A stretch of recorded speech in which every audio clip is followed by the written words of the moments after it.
So far, that's some really good feedback on the new video series that I'm hastily putting together. And the premise behind it, quite simply, is that I'm very lucky to sit across lots of different B2B boards, service and software.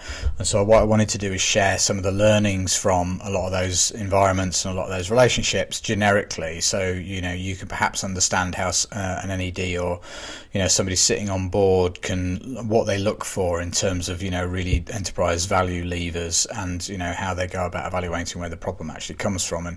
And one of the big ones really for me, and this is the fifth one in the series, you can see the earlier videos by looking back on my LinkedIn posts, but is plan without owners or numbers.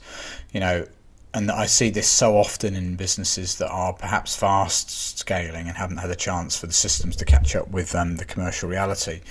And a lot of this plays through in culture, actually. It often comes through in the people element of the board book, in that, perhaps you're growing fast and your internal temp check, NPS is not going in the right direction. And quite often that's because you haven't shifted culture in the way that you should have done. Because as you grow as a business, the nice family feel stuff that perhaps got you to where you are starts to break down a little bit, because, and systems start failing. So as you build systems, you need to really focus on, how and who owns what. And so that's about, going from generalist to specialist in terms of roles. So starting to really specialize roles, and then creating an OKR process or a KPI process that is very clear in terms of who owns what and what KPIs they really should be driving towards, and then making sure that you really define the roles really clearly around, that accountability.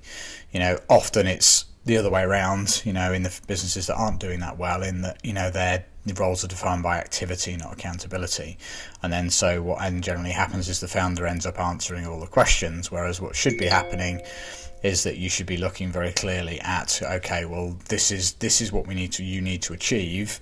It's your job to decide how you best do that, and then I will challenge you and coach you through that as your manager. And that's a different culture. That's a performance culture compared to an earlier stage startup one. So your job, the CEO's job, is to articulate the plan and the vision, and then set company level targets and all of those things, and they should be disseminated down and owned by the various team leads. So really important to start moving towards that model as you get bigger.